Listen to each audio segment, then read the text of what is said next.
लेकिन मूड कोई रिस्पेक्ट नहीं। चाचा जी पलट गए।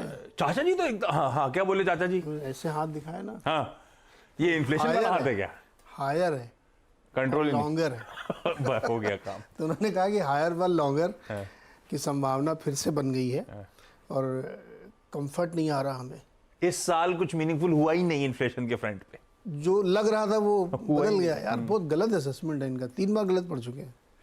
ये इमेज का ये भाई महंगाई का यही चाचा ने कहा है यही कहा है, खुल चित्र बता रहा के। और इससे क्लियर हो गया कि यार 3 कट तो दूर की बात है, सब गड़बड़ा रहा अरे है। दो अब तो भी ये हो जाए भाई कोई की बात भाषा से लग रहा है खुद ही कंफ्यूज है, लपक्के की होने नहीं वाला, चाह के भी नहीं कर पाएंगे।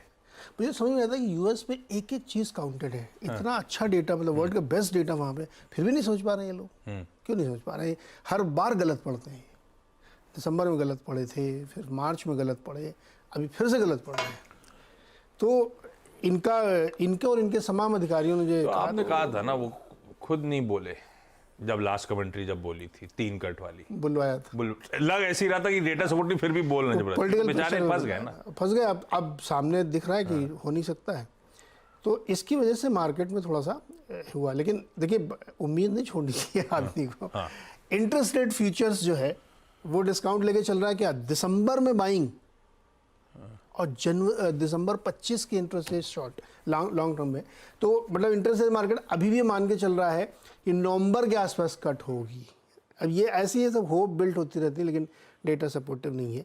तो इसलिए दोनों दिन आप देखिए तो मार्केट थोड़ा थोड़ा गिरा। ऐसा कोई बहुत तूफानी सेल ऑफ नहीं हुई वहाँ पे, लेकिन गिरा। और लगातार 4 दिन से यूएस मार्केट गिर रहा है, कई हफ्तों से मार्केट नेगेटिव में बंद हो रहा है। तो एक तो ये हुआ, बावजूद इसके कि क्रूड गिरा, बॉन्ड यील्ड गिरी, डॉलर इंडेक्स नीचे आया, सब कुछ ट्रेडिंग के हिसाब से नीचे आया, लेकिन मार्केट को सपोर्ट नहीं मिला। और अर्निंग सीजन भी बहुत अच्छा नहीं गया पिछले 2 दिनों में। ऐसे अच्छा जा रहा है, लेकिन पिछले 2 दिनों जो कंपनी के नतीजे आए हैं वो कमज़ोर आए हैं। ट्रेवलर्स है, उसका नतीजा काफ़ी कमज़ोर था, इसलिए S&P भी गिरा, डाउ भी गिरा उसकी वजह से। तो रिजल्ट सीजन का भी सपोर्ट नहीं था लास्ट 2 डेज़ में, तो ये नीचे गिर के आए। जियो पॉलिटिक्स में क्या हुआ, दोनों तरफ से धमकियाँ दी जा रही हैं। इजराइल कह रहा है कि मैं ज़रूर कुछ ना कुछ करूँगा, ऐसा हो ही नहीं सकता कि मैं बदला ना लूँ। और ईरान कह रहा है कि अगर तुमने छोटी सी भी गलती की तो उसका बहुत बड़ा खामियाजा तुमको भुगतना पड़ेगा। अब ये सब बयानबाजी दोनों तरफ से चल रही है, कुछ हुआ तो रिस्क हो जाएगा। लेकिन क्रूड क्यों गिरा इतना 1991 से 80? वो इसलिए क्योंकि यूएस की इन्वेंट्री का नंबर बहुत बड़ा आया है। हाँ, वो आया है नंबर, तो उसमें करीब 27 लाख बैरल की इन्वेंट्री बढ़ी हुई थी। तो मतलब उनको भरने की जरूरत नहीं है, तो डिमांड नहीं आएगी तो ठंडा पड़ गया। लेकिन मुझे तो उनके अभी इस डेटा में भी शक है। अचानक से कैसे बढ़ जाता है, एक हफ्ते के अंदर इतना कैसे बढ़ गया, जबकि कंजम्पशन एकदम हाईएस्ट लेवल पे। आपने इन्फ्लेशन में देखा था कि इतना हाईएस्ट कंजम्पशन चल रहा है ऑयल का, उसके बाद अचानक से इन्वेंट्री कैसे बढ़ गई। ये डेटा भी हमको लगता है लोग ठीक से कर नहीं रहे। तो अभी तो मेरे को डेटा में भी बहुत शक होने लगा जो आता है कि अचानक से अगले हफ्ते कुछ और डेटा आ गया। लेकिन जो अंडरटोन है वो मार्केट ये मान चुका है कि जून में कुछ नहीं होगा, शायद नवंबर में हो। 13% लोगों की ऑड है। कमेंट्री के बाद बॉन्ड यील्ड, डॉलर इंडेक्स सब ठंडे क्यों पड़े हल्के हल्के? बॉन्ड की पहले से उछके हुए थे इसीलिए। बॉन्ड की एक तो पहले से उछके, तो बॉन्ड सेलिंग हुई है। बॉन्ड जब सेलिंग हुई तो फिर ये होगा ही होगा। तो मुझे नहीं लगता कि इस वक्त मार्केट कोई डायरेक्शन लेने के मूड में है।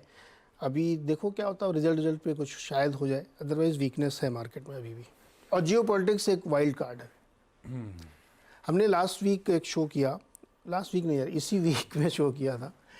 तो उसमें बहुत कनाडा से आए थे एनालिस्ट, उन्होंने बहुत अच्छी बात की। उन्होंने कहा अभी वॉर या जियो पॉलिटिक्स को मार्केट ने बिल्कुल भी डिस्काउंट नहीं किया है। अभी सिर्फ वो इकोनॉमिक डेटा पर रिएक्ट कर रहा है। ये है भाई साहब ग्लोब की कहानी।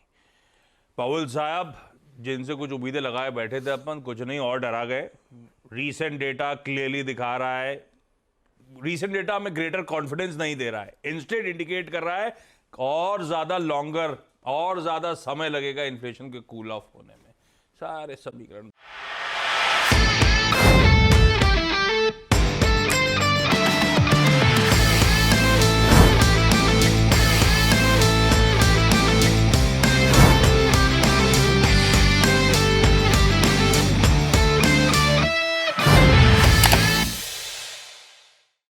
बता दें कि मनी कंट्रोल पर दिए गए विचार एक्सपर्ट्स के अपने निजी विचार होते हैं। वेबसाइट या मैनेजमेंट इसके लिए उत्तरदायी नहीं है। यूजर्स को मनी कंट्रोल की सलाह है कि कोई भी निवेश निर्णय लेने से पहले सर्टिफाइड एक्सपर्ट की सलाह लें।